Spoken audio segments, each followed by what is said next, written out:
और कर से बिकाऊं युद्धान रूपा। हिमाचल कहने लगे, हे देवी, नारद जी की बचत कभी असत्य नहीं हो सकते। आप अपनी पुत्री को शंकर जी के लिए तप करने की शिक्षा दीजिए।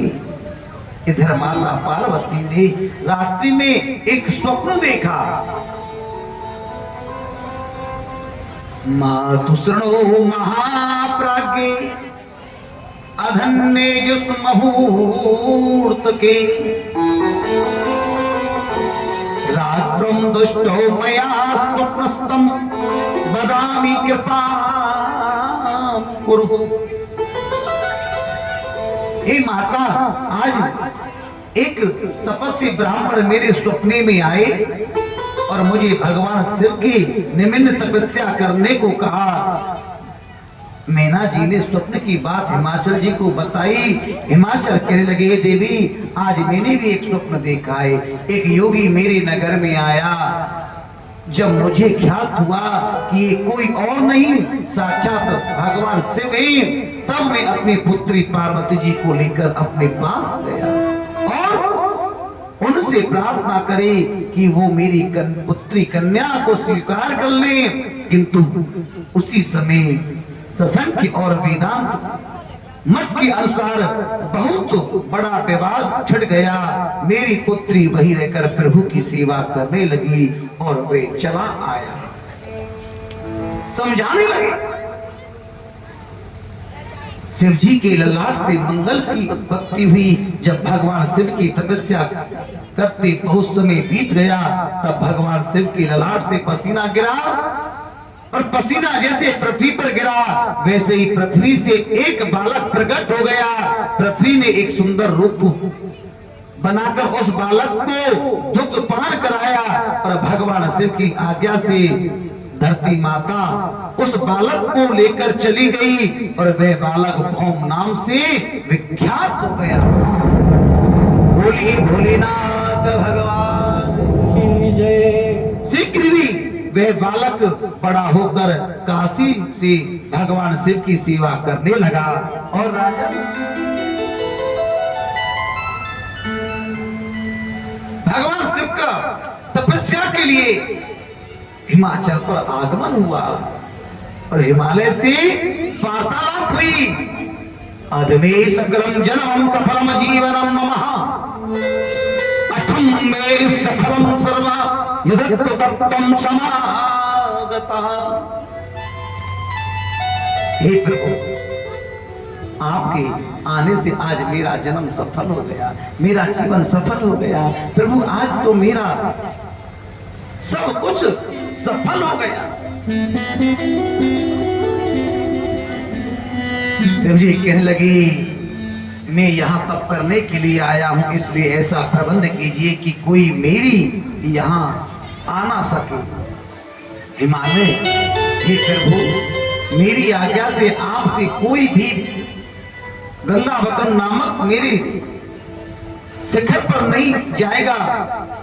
हे प्रभु, बस मेरी पुत्री आपकी सेवा करने के लिए लालायत है, कृपया इसे अपनी सेवा में रख लीजिए ना। शिव जी बोले, क्या?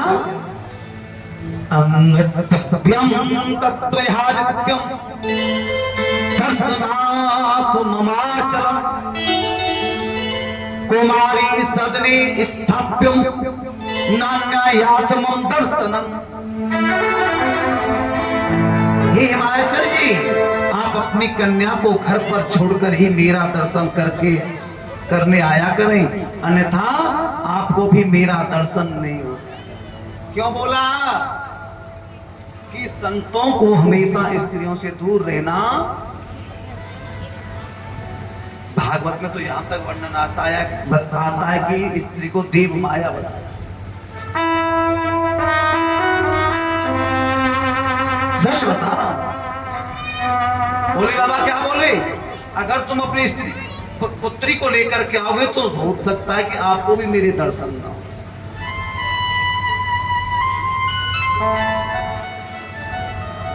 राजन,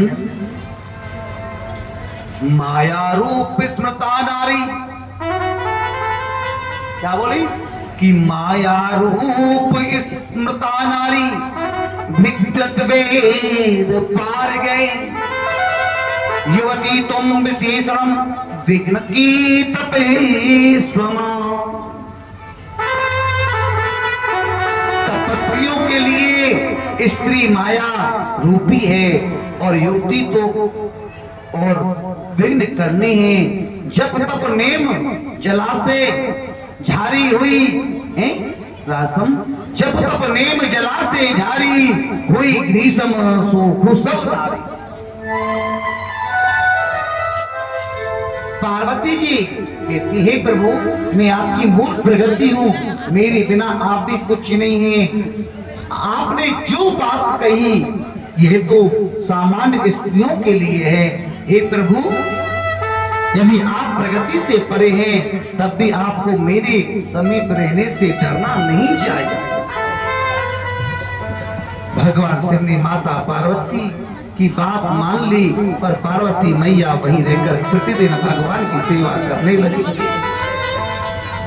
वे नित्य षोडशोपचार से भगवान की विधिवत सेवा करती थी। वे कभी भगवान के लिए कुसा पुण्य समिधाएं लाती थी, कभी भगवान के चरणों तक को धोकर उसका पान करती थी। उसी समय तारकासुर नाम के राक्षस ने देवताओं को पीड़ित कर दिया। देवताओं ने कामदेव भगवान शंकर के पास भेजा, किंतु कामदेव भी भगवान का तृप्त नहीं कर पाए। नारद जी कहते तारकासुर कौन था? ब्रह्मा कहने लगे कश्यप दिति हिरण्याक्ष हिरण्यकश्यप। जब भगवान नरसिंह ने हिरण्यकश्यप और 12 भगवान के हिरण्यकश्यप का वध किया तब दिति ने कश्यप जी से याचना करके पुण्य कहा था, पुण्य गर्भ धारण किया, किंतु इस बार इंद्र ने दिति के गर्भ से वज्र से प्रहार किया और जिसके उसके गर्भ उनके टुकड़े टुकड़े हो गए, किंतु व्रत के प्रभाव से उनका गर्भ मरा नहीं और बाद में दिति ने 49 पुत्रों को जन्म दिया। राजा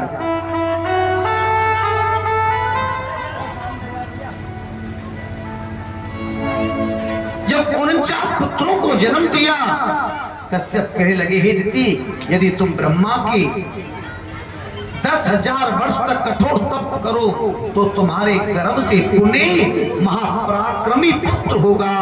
दिति ने तपस्या की और पूर्ण की, तब पुण्य दिति ने एक पुत्र को जन्म दिया, उसका नाम हुआ वज्रा।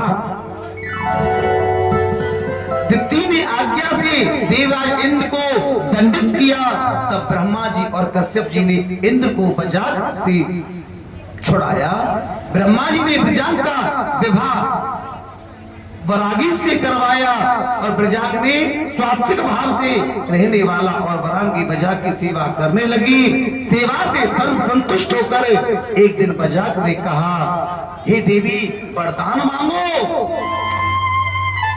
वरांगी कहने लगी हे स्वामी मुझे ऐसा पुत्र दीजिए जो तीनों लोगों को जीतने वाला तथा इंद्र को दुख देने वाला हो।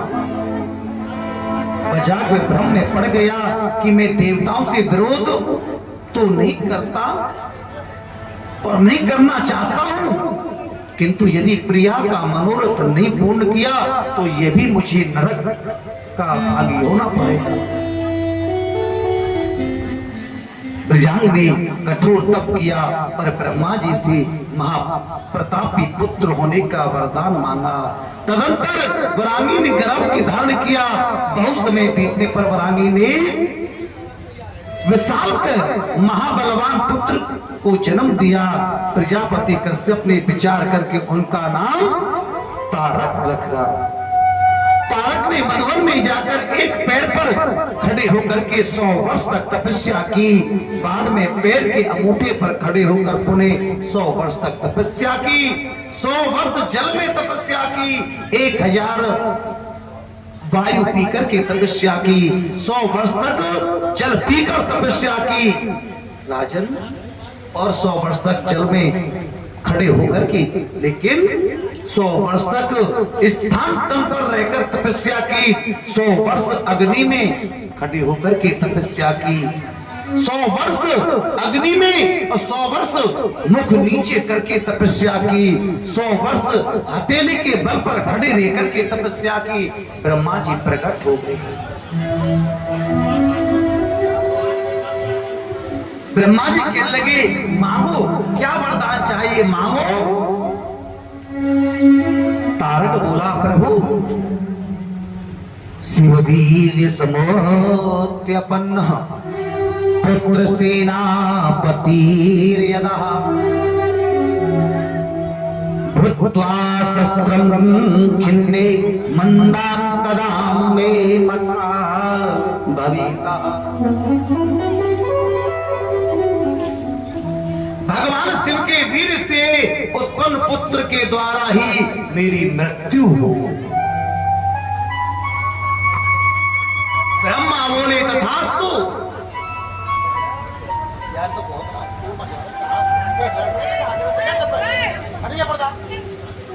विष्णु, विष्णु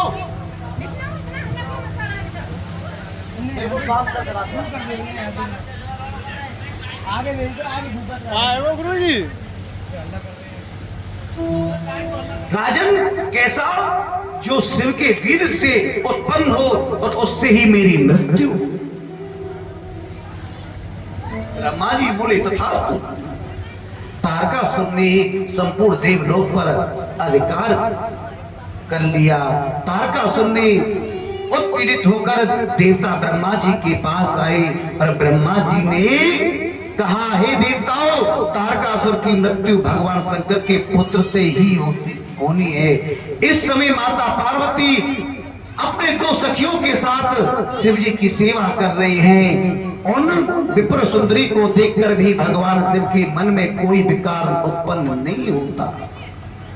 आप कामदेव को भेजिए, वे शिव जी को तप से विचलित करें।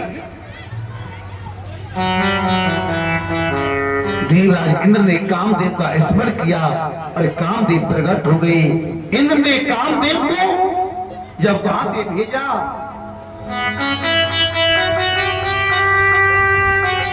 राजन शंकर जी के पास में।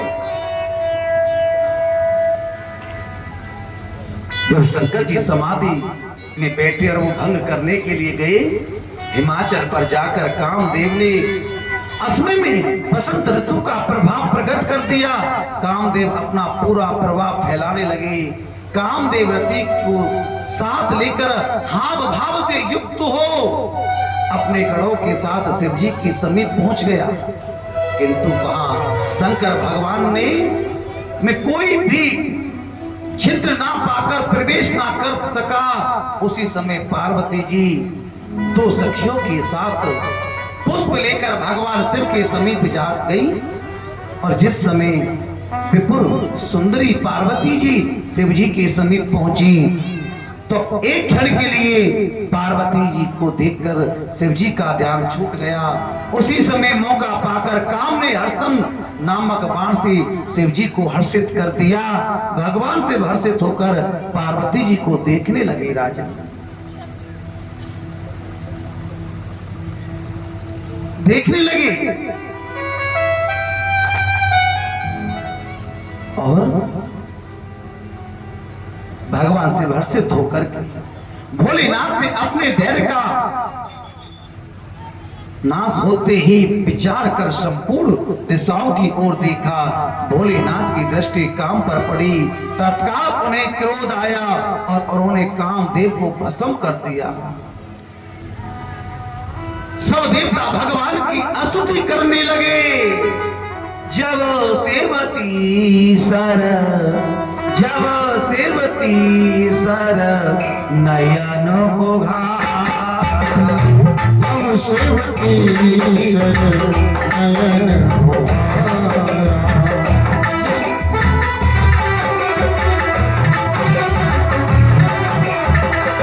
जब सेवती सर नयन होगा।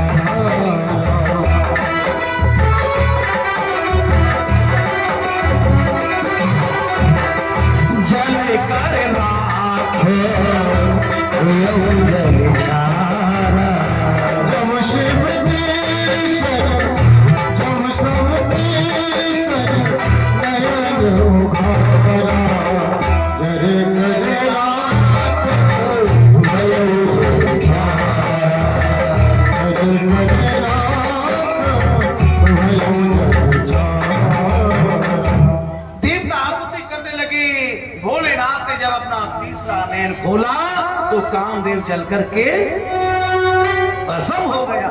जब से तीसर ने और जल कर राख वयो जल देवता स्तुति कर रहे हैं। उसी समय क्रोध के कारण भगवान शिव के मध्य भाग से तृतीय नेत्र से अग्नि भयंकर ज्वाला प्रकट हो गई और वह ज्वाला कामदेव को ऊपर गिरी और कामदेव भस्म हो गए। ये शंकर भगवान की तो कामदेव का यहाँ मोक्ष मिल गई है तो कुछ कर ले आज के पूरी कहानी सोचती तो आ रही है सच्ची आज ना भाई तो आज फिर बारात की मस्ती छा रही है तो कछु लाल लाल से कह रही है यार तेरी भोले बाबा की तरह भान तो ना घोट ले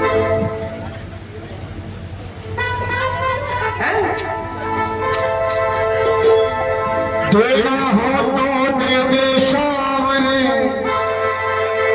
और क्यों जाता कल शामे से ना मिला तो सामना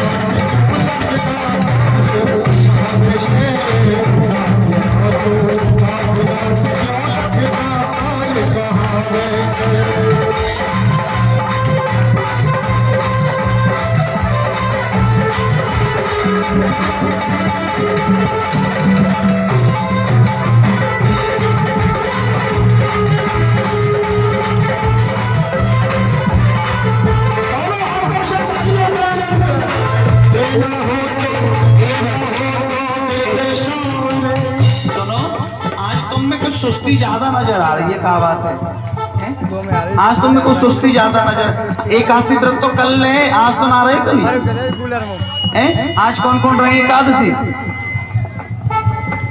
बकरा ईद वाले दिन एकादशी कल मनाएंगे लेकिन इतनी सुस्ती क्यों छा रही है भैया? अरे आज तो तुम्हें बरहार चलना है